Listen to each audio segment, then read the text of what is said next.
Mississippi may require forced surveillance. T-Mobile has been breached yet again. Some Apple updates and a lot more news. Welcome to Surveillance Report 118, where we are dedicated to keeping you private and secure with the latest news from the past week. I am Nathan from The New Oil, and I am back. And I'm Henry from Techlore. All right, our promo segment this week, as Henry said last week, we've rolled out some new Patreon perks. We have lowered the cost of asking a question. A lot of you guys have asked us for a less expensive way to support, which, for the record, you can give any amount you want through Patreon. You just may not necessarily get the perks if it's less than that amount. But, you know, we wanted to give you guys something anyways, even if you did support with a little bit less. So we heard you guys. We lowered the amount to ask a question. It is now $5 a month.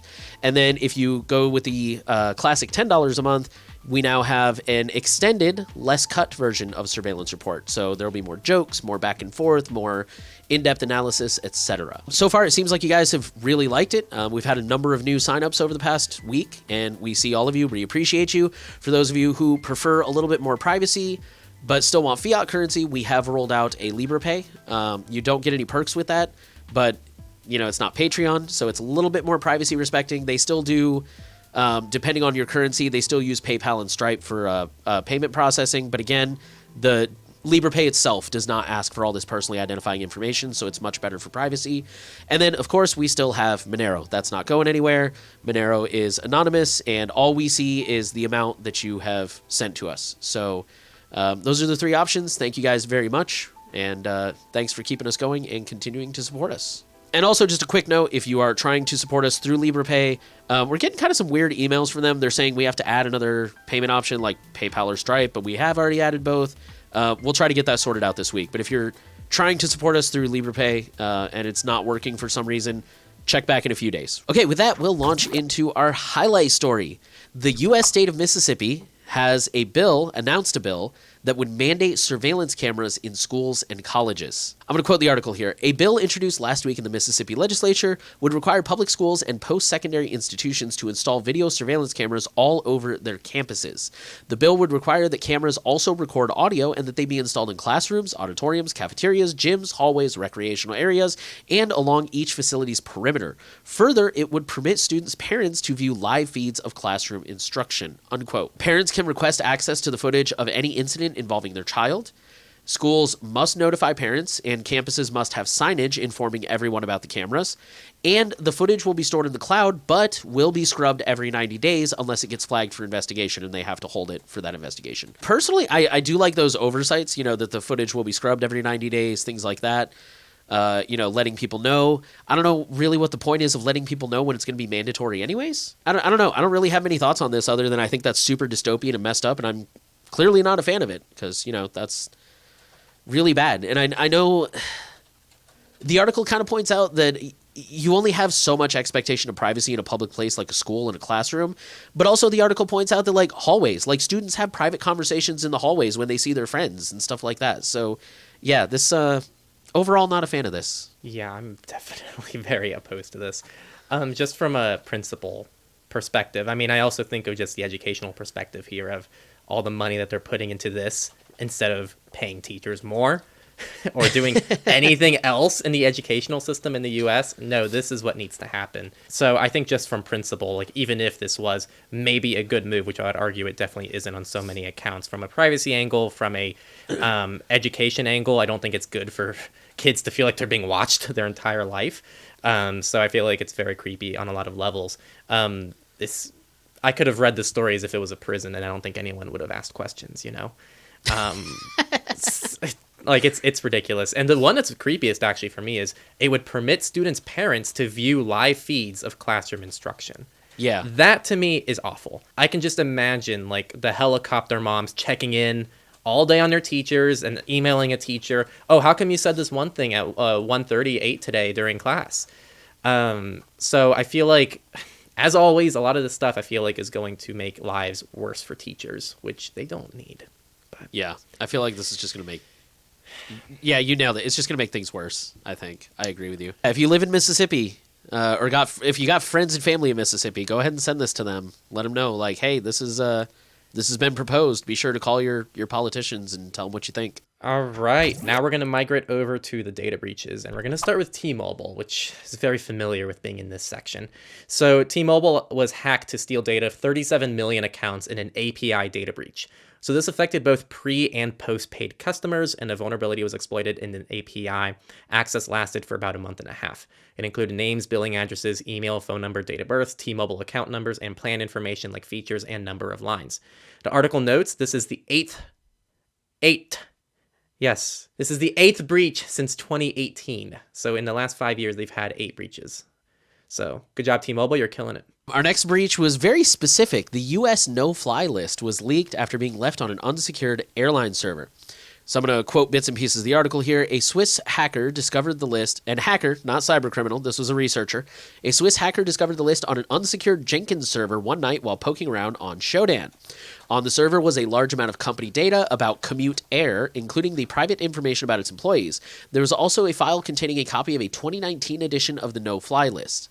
This list includes names and birth dates and more than 1.5 million entries, but many of those entries are aliases that refer to the same person, so some of them are doubles, basically. The server was taken offline, so the list is no longer accessible, and of course, everyone's investigating now. Commute Air is investigating. I think the Department of Defense or Homeland Security or somebody's investigating. Everybody wants to know how this happened, even though it sounds like the hackers, again, he's not acting maliciously. I'm sure he'd be more than willing to tell you how he found it, but anyways, investigations are underway. Next story, Canada's largest alcohol retailer site was hacked to steal credit cards. This is from the Liquor Control Board of Ontario. This was a mage cart attack where credit card stealing scripts are embedded on the website for a total of 5 days. This included names, email and mailing addresses, credit card information, airplane numbers, and then lcbo.com account passwords. Mobile app and Vintage's shoponline.com were not affected. Our next data breach comes from Nissan North America. This was the result of a third-party software development vendor having a breach due to a, quote, poorly configured database, unquote. This affected 17,998 customers. Nissan was made aware of this breach in June of 2022. This data included full names, dates of birth, and Nissan finance account info. So if you bought a car using credit directly from the dealership, which I actually found out recently is a relatively American phenomenon. Apparently in a lot of countries, people don't, take out loans for cars. Good for you guys. It's not good. It's bad that America does it, but, we do a lot of things backwards here. MailChimp says it was hacked again. This is the second time that the company was hacked in the past 6 months, and it took place on January 11th, though the company did not say how long the intruder was in the systems, if known. The attacker used social engineering to access 133 MailChimp accounts, so that's a very small number. Perhaps they were targeting certain accounts. And this includes WooCommerce, who said that names, store web addresses, and email addresses of their customers in turn may have been accessed. All right, our next few data breach stories are updates. So Circle CI says cybercriminals stole encryption keys and customer secrets. This is an update to a recent story. Circle CI, I think it was 2 weeks ago we talked about them. They thought that they possibly had a data breach, so they just got ahead of it and told everybody, hey, just rotate your keys just to be safe. And now they're in the middle of investigating and figuring out the full extent of it. And they said, yeah, they definitely stole some encryption keys. Most of you probably don't have a Circle CI account. It's a developer platform. From what I understand, it's kind of like GitHub on crack. But if you do, or if you work in a company that uses it, make sure you guys have rotated your keys because they've confirmed it now. Ransomware gang steals data from KFC, Taco Bell, and Pizza Hut brand owner. This affected Yum brands, forcing 300 locations in the UK to completely close. Yum has confirmed that data was stolen, but did not elaborate on what that data was. But they insist that customer data is safe. So we'll have to take their word on that one. Okay, and our last data breach story, Los Angeles Unified School District says Vice Society ransomware gang stole contractors' social security numbers. So this is an update to a relatively old story from September of 2022. The title pretty much says it all. It's just new information that we're getting. LAUSD is now investigating this whole data breach, or not data breach, but ransomware attack that they had. And LA is a megacity. So when I first kind of read this, I'm like, man, we're still getting stories out of this. But, they have over 500,000 kids in the system. So I guess it shouldn't be too surprising that we're still learning new stuff. But yeah. And now let's move over to the company news, starting with hacked Celebrite and MSAB software released. Celebrite is an Israeli cyber forensics company, and MSAB is a Swedish competitor. So these are these people developing not some great stuff for the world, we would probably argue back here. So the leak contains documentation and software code, though it's hard to know exactly what's in them without reading them ourselves, which neither of us really had the time to do this week, but hopefully we can learn something useful about how they work and patch against the exploits they use. Remind me, Celebrite was the one who claimed to have hacked Signal when they didn't, correct? I believe so, yeah. So so Celebrate has like devices to like crack into your phone and extract data for law enforcement. They falsely claim that they can break Signal, and Signal published this amazing blog post at the time. That's like, these guys are so full of crap. So that was awesome. So yeah. If you it's not like comprehensive, but if you want a little taste of what these guys can do, there's a really good documentary from 2013, I think, called Terms and Conditions May Apply. Holds up really well. And I'm pretty sure that's the one I'm thinking of. I might be thinking of a different documentary, but they do plug in a phone to Celebrite software. You know, I might be thinking of Kill Chain, which is an HBO documentary from a couple of years ago. But anyways, it's in one of those two. They do plug in a phone to Celebrite software and kind of show you some of what it can do. So they're both good documentaries. Just watch both of them. It's in one of them. Our next story comes from Apple. iOS 16.3 expands advanced data protection option for iCloud encryption globally. So Apple announced that they are advancing their advanced data protection, which is just the zero-knowledge iCloud stuff, beyond the US. And that's really it. The tweet says that it will be global. It's, going to be available for everyone everywhere. My personal cynical side, I don't think China's going to go for that. So we'll see how that goes. They're probably not the only ones who aren't going to be happy about that, but historically, Apple has a habit of bending the knee to China. So we'll see how that turns out. But yeah, I mean, it's a good move for sure. Just a reminder that advanced data protection does not get everything. I think, what is it? Emails, calendars, and something else. Contacts? Everything that you can't reasonably end-to-end encrypt. Actually, pretty much everything that Proton offers without, Apple breaking email. Because, you kind of have to break email to make something like Proton work well. So I think it's email, contacts, and calendar that's not end-to-end encrypted, which, frankly, is, the most understandable decision they could have made, in my opinion. I don't know, though. Couldn't they keep, a backup of those in an encrypted format? Well, I mean, your phone backup is, but it doesn't. There's a reason most services don't end-to-end encrypt those three things. They're built on such a legacy technology. It's really hard to end-to-end encrypt in a way that's seamless with everybody else that's using those calendars. What Proton's doing is really unique. Not many services do that. I'm skeptical. But I could be wrong. There's no skepticism. So. That's I think it's pretty much their cited reason, and it's pretty legit. Trying to build end-to-end encryption technology on these legacy technologies, especially email, in a way that doesn't break email clients, it's ridiculous. So I totally understand why they decided to do that, but it sucks. I'm skeptical, but I'm not really a tech expert. I'm very open about that. I'm not a programmer or cryptographer, so maybe I'm just an idiot who doesn't understand how it works, but. It's either way, it's still something. It's certainly better than what it was, where there was absolutely no encryption, and it's really cool that they're expanding that globally. So, yeah, I mean, this is fantastic. I have almost nothing but negative things to say. I mean, this now means if you're in the Apple ecosystem, you have pretty much everything end-to-end encrypted for the most part, and then the things that aren't, Proton is almost a perfect drop-in for it. So, I am gonna, because I know people might ask for more info. Jonah and I did talk about this in a Techlore Talks, so if people want to watch that, I'll leave that linked below too. Oh, and speaking of Apple, definitely the less optimistic side of Apple. For those who remember, a researcher was able to prove that despite you saying opt out of analytics and things like the App Store, Apple actually still submits personal identifiers. So they don't actually remove or change anything regarding how they collect data within those applications. Now, again, the applications were Apple Music, the App Store, and other very select apps that had ads. So this didn't impact health data or anything that was ultra sensitive, but it's still very concerning and not a good thing.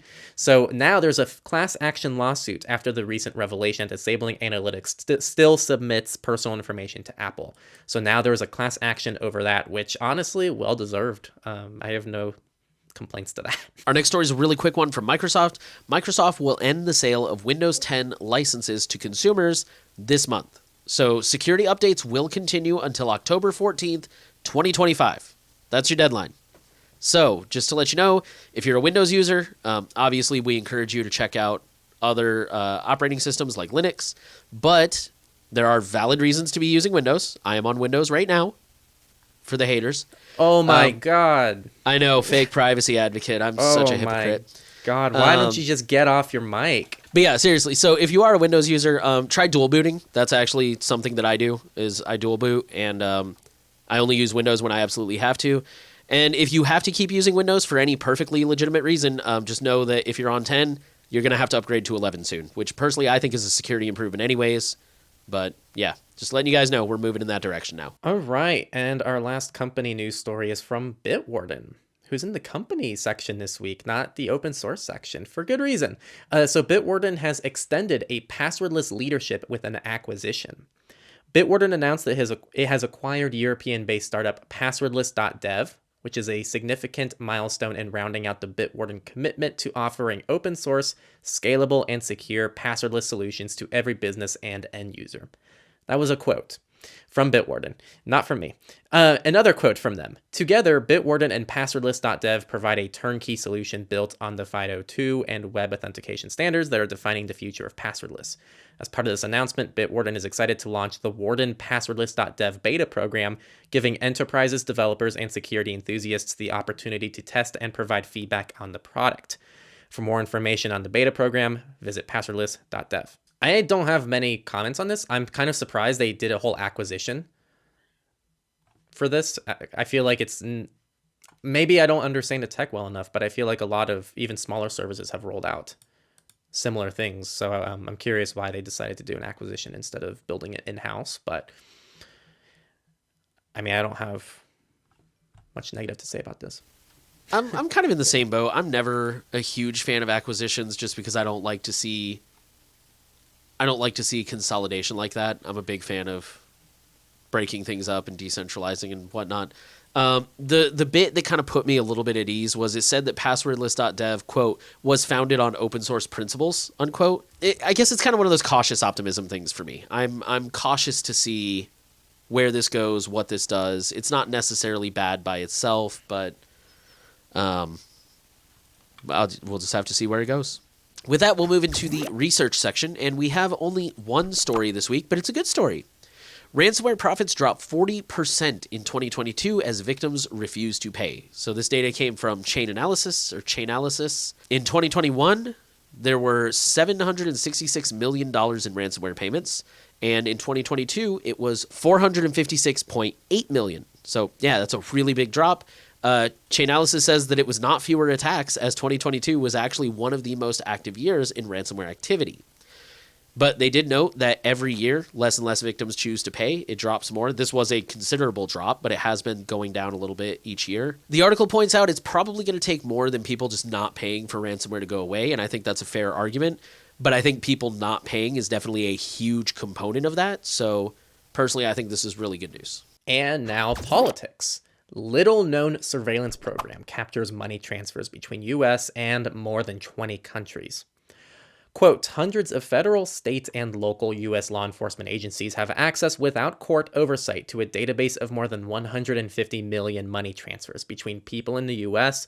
and in more than 20 countries, according to an internal program documents and investigation done by, of course, our favorite Senator Ron Wyden from Oregon, who is always the person exposing these surveillance programs. Fantastic. So this was started by the Arizona AG in 2014 as part of a settlement with Western Union to combat border trafficking.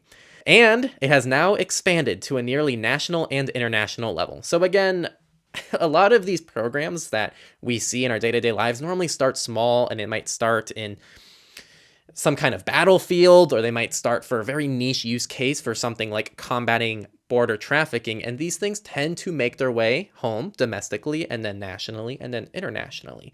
So that's just how a lot of these things work. Now, regarding this specific program, data includes full names of sender and recipient, as well as transaction amounts. The director claims it has, quote, directly resulted in hundreds of leads and busts involving drug cartels and other criminals seeking to launder money, end quote. Documents show how any authorized agency can access the data without a warrant and can filter by categories, such as Middle Eastern and Arabic names. Again, the existence of these programs probably isn't our biggest complaint. It's the lack of oversight, lack of transparency, and the fact that all this can be done without a warrant from any authorized agency. At least those are my main complaints. Our next story comes from the European Parliament, who has requested facial recognition CCTV cameras despite its public opposition to the technology. An investigation by the Irish Council for Civil Liberties has revealed that the European Parliament, who publicly oppose facial recognition tech, has requested the acquisition of CCTV cameras with facial recognition capabilities.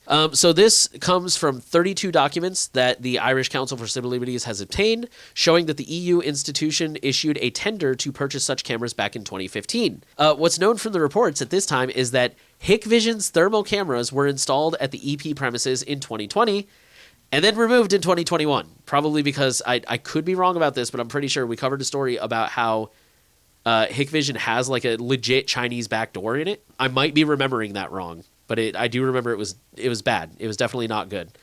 The Irish Civil Liberties Group wants to know if and what other devices were produced by the manufacturer that might still be in use. That really says it all. The last political story of the week. Indian startups have all gotten together and rejoiced as Android ruling against Google was upheld. The Competition Commission of India, or the CCI, ordered Google in October to make a series of changes, such as refraining from agreements that ensure exclusivity of its search services and mandatory pre-installation of its apps. It also told Google to allow third-party app stores to be housed within its Play Store. So, yay. With that, we'll move into FOSS, free and open source news. We're starting off with some good news from Firefox. People are going to freak out. They're not going to know who we're shilling today because it's good news from both of the people that people say we shill. Uh-oh. Who are we shilling this week, everyone?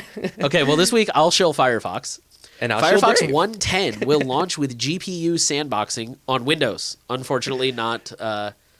one of my readers on Mastodon pointed out, like, why isn't this on Linux? I don't know if this is, like, already a thing on Linux or something like that. But either way, this is for Windows specifically.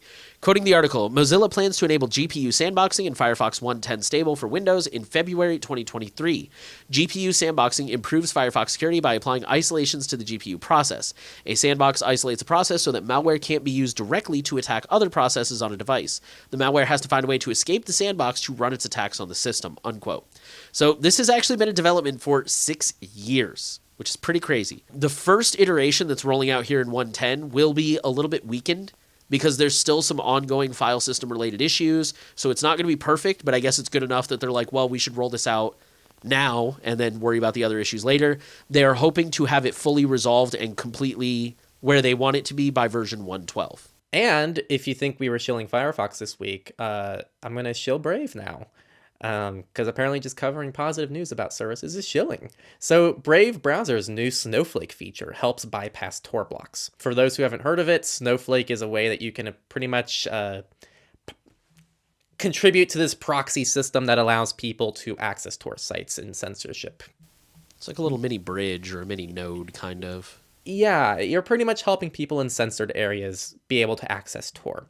Brave has now built the Snowflake extension into the browser directly. It's kind of a risk-free, user-friendly way to help support the Tor network and help users who are censored in other countries. There's also not much risk for you doing this. Actually, sites can host Snowflake as well. Like, you can just embed a Snowflake widget on any website, including your own. And anyone who's on your website can just click Run Snowflake, and you can just leave the tab open. And that's a way to run a Snowflake instance as well. So pretty cool that they baked that directly into the browser. Okay, that'll take us into our Misfits section. The first article is, so the headline says, collection of voice data for profit raises privacy fears. This is not really news for a lot of our listeners, but it's one of those things that's worth knowing about. And this article specifically, because I actually don't see this talked about a lot personally. And this article is kind of one of those articles that might be really good to send to like friends and family. Because this is one of those articles who, their basic premise is there's been a rise in voice assistants like Alexa and Siri, and because of that, there is now a whole secondary industry who is dedicated to taking those recordings and analyzing them for a variety of reasons. Like, for example, you might determine that a customer who's on hold is angry, And, that might change who you route them to, for example. Like maybe send them to a manager who has a little more authority, who can, handle their situation better. Or detecting if employees are disgruntled. The article actually points out that Amazon got in trouble for this recently. So this is kind of one of those articles that's a little bit all over the place. They're not really trying to make a point per se, so much as they are like exploring the whole issue. So it's definitely worth a read. And again, like the fact that there are whole companies doing this is not something I see talked about a lot. So I think it's really cool for them shining a light in this area. And the last story of the week, popular password managers auto-filled credentials on untrusted websites. This is an advisory from Google that explains that the issue arises in two scenarios, where web pages have a CSP, which is a content security policy sandbox response header, or where forms are inside a sandboxed iframe. Dashlane and Bitwarden have fixed this, though Apple is unclear if they have fixed it or not. Is Apple unclear or is the source unclear? Apple hasn't really commented, so it's unclear. I guess the source is unclear. It's not. So the advisory from Google specifically called out Dashlane, Bitwarden, and Safari's password manager. So that's why they focused on these three. Apple didn't really respond, so we don't know if they fixed it or not. Got it. Dashlane expressed skepticism that this was a real issue. The article doesn't specify if it affected any other password managers. So that's the breakdown. Okay, that'll take us into our Q&A section. And like I said, a lot of you guys signed up now that this is a little more financially accessible. So we've got quite a bit more questions this week. I mean, not a lot, but we've got more than usual. And you can be the next one. You can. Feel free to jump in and, it's only $5 and leave your question. We don't promise to answer all of them, but we try to because they're fun to talk about. Our first one comes from Bizarrely Flabbergasted. Great username, by the way.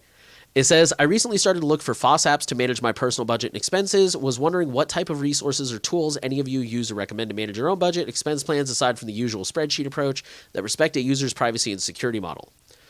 I do use GNU Cache. There was an update a couple years ago where GNU Cache doesn't like my bank anymore, so I can't automatically sync my transactions. But honestly, that's probably better for privacy because most pull your data using Plaid, I think. Most of them do. So it's kind of one of those, like, there's really no great FOSS options here, and most of them aren't really great for privacy anyways, because there's the whole, like, if something's free, you're a product. Okay, I haven't looked into their privacy, but there is one called YNAB, You Need a Budget. It's really popular in the personal finance community. They are paid. They give you 35 days, 40 days free trial. So you get a full month cycle and then some, no matter what, to test it out. But then I think it's like $5 a month or something. I mean, point blank, I don't think you're going to find any of them that are like super private. Like everything's end-to-end encrypted. We don't do any trackers or anything like that. But the fact that they do charge a subscription model, I think is probably a good indicator that they might be a little bit better than usual. Again, I haven't personally looked into them, but that's the only one that comes to mind for me. GNU Cache is hideously ugly, I'm not going to lie, but it works really well and it does the job. So, yeah. Yeah, I think I think you're like a psychopath for using GNU Cache. You know what? I'll accept that, to be totally honest with you. I looked at the screenshot and I'm like, I am not downloading this onto my computer. It's ugly, but it works really, really well.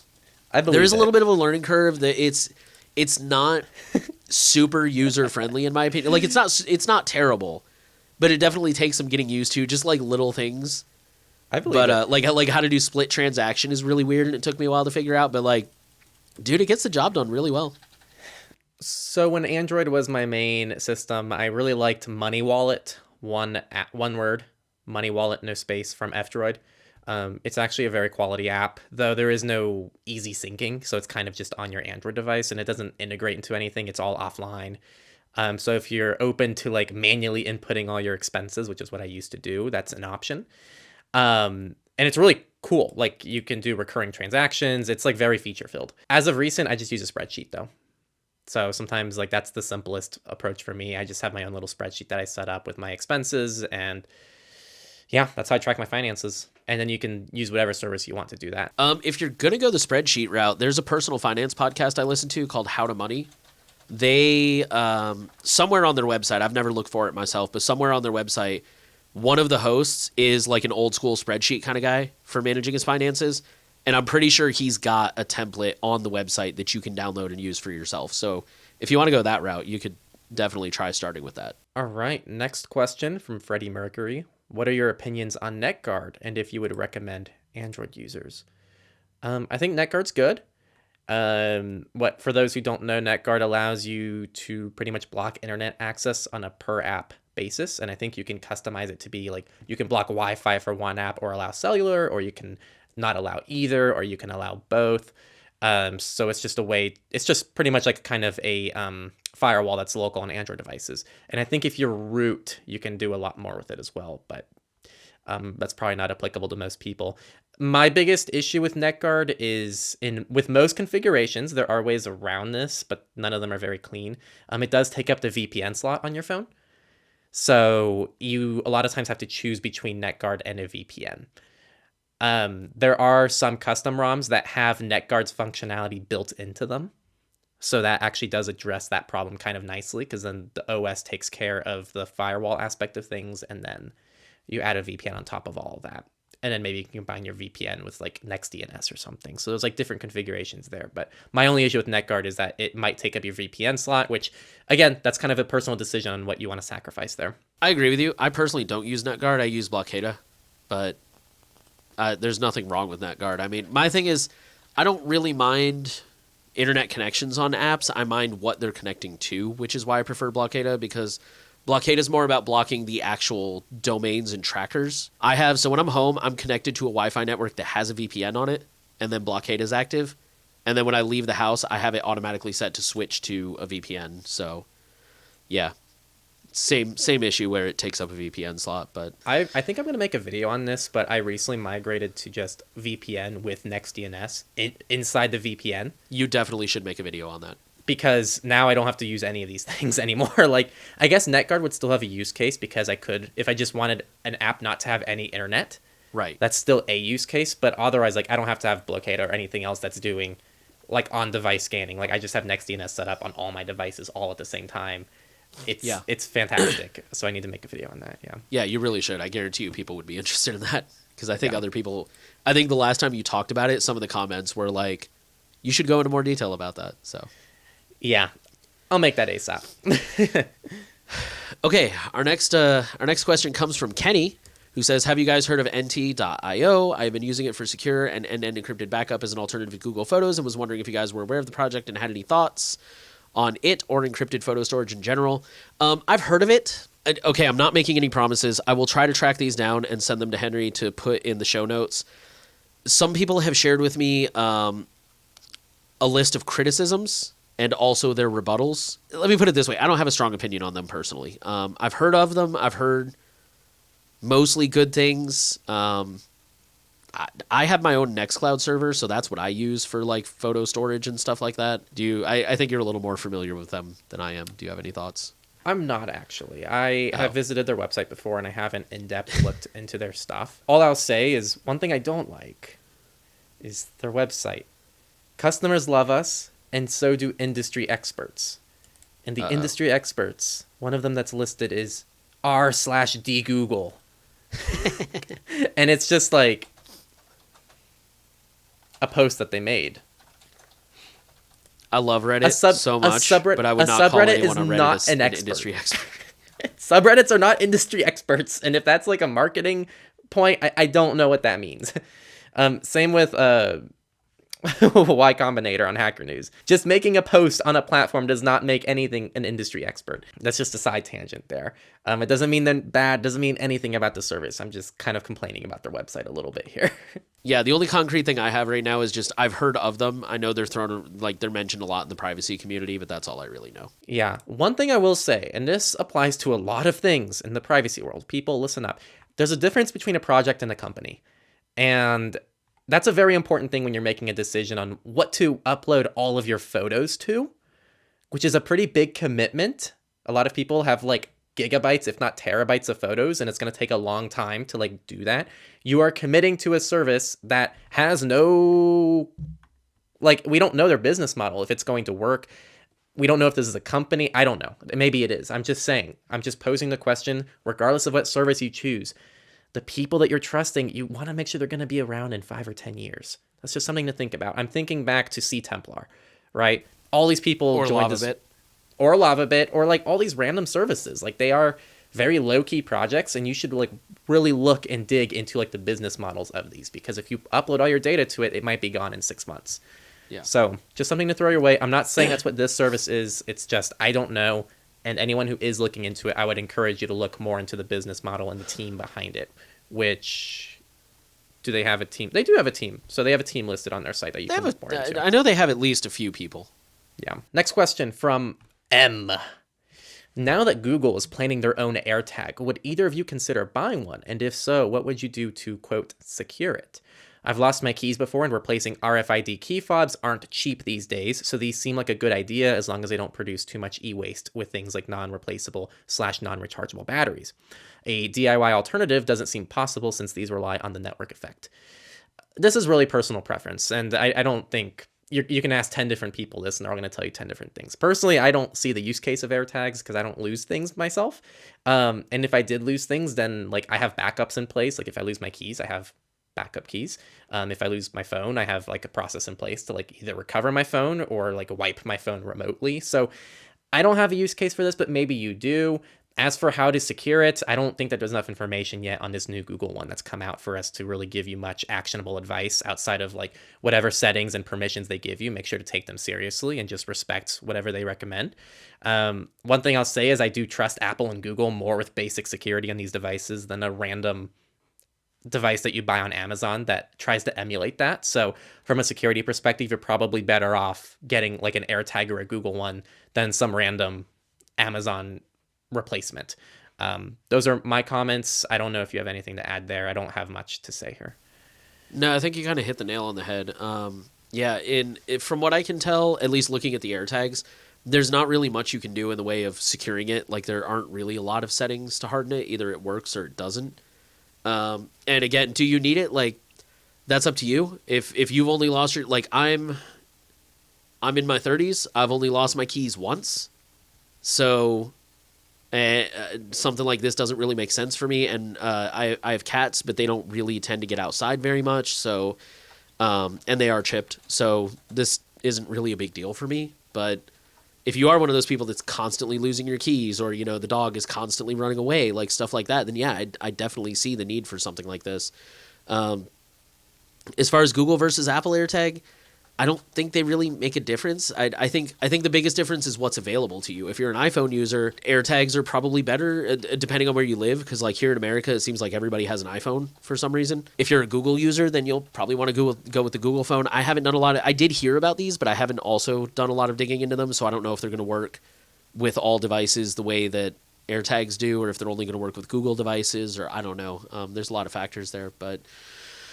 I think it's a personal preference thing, and as far as I know, there aren't really any ways to secure it, but like Henry said, just pay attention to the settings and stuff like that, and, you know, if it's something that you think is worth the cost, then go for it. Okay, and our last question comes from Kixies. What are your thoughts on the XX Messenger, which I think is pronounced Elixir, because the website is elixir with 2x's.io, and the XX Coin?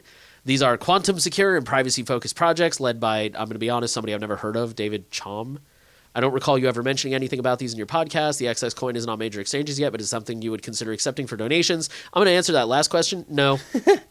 I'm just going to be honest. No. We don't even do Bitcoin. Yeah, we don't even do Bitcoin. And I've mentioned that to Henry like 3 or 4 times, especially when we first split Surveillance Report off into its own thing. I'm like, well, do we want to at least do Bitcoin and Monero? And he's like, honestly, we don't get a lot of Bitcoin donations, and we've had that conversation about, well, what if somebody's having a hard time finding Monero, because that's not on a lot of major exchanges either. And he's like, there's plenty of ways to convert it. So, we don't even do Bitcoin. We're not really interested in adding any other cryptocurrencies at this time. For context, like for Techlore, we got like 1 to 10 Bitcoin to Monero transactions.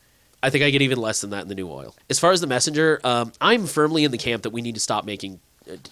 Please censor me on this one. We need to stop making messengers. I'm so tired of messengers. I have a video coming out. Hopefully it'll be up by the time this video comes out.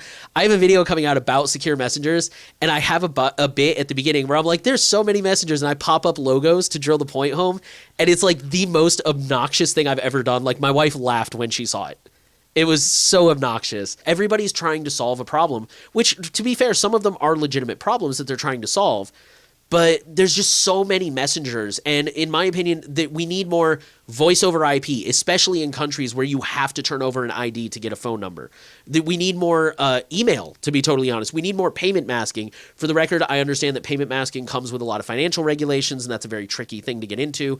But the point is, like, everybody sits down and makes a messenger because it's relatively, compared to these other projects with like regulations and infrastructure, it's easy, it's relatively free, and it's super sexy. Everyone loves to download a new messenger and feel like they're doing something cool because most of us like text throughout the day and message, but now we're running around with like 20 different messengers, and it's overwhelming and it's obnoxious. I don't think we need another messenger, to be totally honest. I mean, so I guess that's a fair point, quantum secure, but also, and one more thing, I'm just going to go on record and say this, my personal opinion, Web3 is a scam.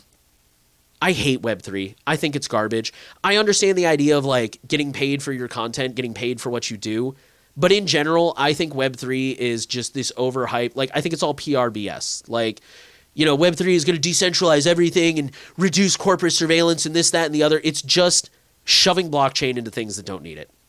I hate Web3. So yeah, I'm sorry if I totally just like destroyed your favorite project, or if it is your project, and like, but no, I don't think we need another messenger. We don't need more messengers. We don't need more coins. We don't need Web3. Yeah. So just to answer the question, David Cham is a computer scientist and cryptographer and inventor, and he pioneered cryptography and privacy preserving technologies, and is widely recognized as the inventor of digital cash. He has some like real credibility behind him, though I'm not seeing any information about him on the actual website for the project. So I don't understand the relationship, if he's the person who's building it, or if he's just like supporting it, or maybe he's like a part of the board. I don't know. What I'll say is the problem I have with all of these, and Jonah and I just talked about this on Techlore Talks, like, let's say that this is a real use case. If Signal puts out quantum resistant cryptography, this is gone. Like, this is gone. If Signal drops the phone number requirement, session's gone. Like, all these services solve just one thing that Signal doesn't quite do yet. And now we have like all these different messengers that all accomplish different things. And maybe that's for the best. That is the nature of open source, but I personally don't appreciate having like hundreds of Linux distros that all just slightly do one different thing. I don't think that's the best thing for the average end user who has to pick a Linux distro and make a decision. It's not as simple and straightforward as just install Windows 11. It's like, oh no, so you have different Linux distros, you got to use a live USB to test them out, or use a virtual machine to test them out and figure out which one's best for you. Oh, by the way, that one doesn't actually work with your graphics card, so you might want to use this other one. And here's the package manager differences, and here's the desktop environments, and it's like, this is ridiculous. Was that graphics card bit a stab at me? Yeah, NVIDIA and Linux don't like to get along very often. So I don't know. That's my issue with this. I feel like there's already so many great messengers that fit different threat models so well. I think Signal, like, overall is fantastic, but there's messengers that fit a higher threat model than Signal also, and they do an extremely good job of that. And so I just ask, like, do we need this? What issue does this solve? Maybe there is a very valid issue here. I've just never heard of this project before, and I'm just giving you just the general skepticism I have anytime I see a new messenger that people send my way. Just FYI, the reason I kept thinking that Signal has this is because we, maybe a month or two ago, we covered a story about how researchers had presented a way to make Signal post-quantum resistant, and had passed that on to Signal. So that's what I was thinking of. Signal hasn't formally like adopted it yet. I don't know what they're doing with that research, but we did cover a story about researchers who were like, hey, in theory, here's a way we can add quantum cryptography, or like quantum resistant cryptography to Signal. Here you go. Feel free to use it. So that's why I kept thinking of that. But yeah, at this time, I don't think they do have it. Yeah, you're right. PQ Shield publishes post-quantum upgrade to the Signal protocol and offers it pro bono to the Signal Foundation. That was it. That's the one. I can't imagine that they're not thinking about quantum cryptography. Like, there's no way they're not. Yeah, all of them. So it's really only a matter of time until they add it. Yeah. Okay, that is it for this week. So Mississippi may require forced surveillance. Again, if you are in Mississippi or know anybody who is, be sure to send them that article because they may not know. T-Mobile has been breached for the 9th time in 5 years. Eighth Apple. time. Oh, you're right. 8th time. Sorry, So I thought it was much 8 better. times before. I thought it was 8 times. No, the 9th or 8th time in 5 years. Some Apple updates, some good, some not so good, and a lot more. So lots going on. As always, we are doing our best to keep you guys updated. Be sure to subscribe, and we'll keep you updated as we learn more, especially about some of these ongoing stories. Our promo segment, once again, if you want to ask a question like all these wonderful people did, we have Patreon, where we have made the Q&A even cheaper, $5 a month USD. And then we have the $10 a month is still a thing, and now you get an extended edition of the podcast with more of our banter and jokes and stuff like that.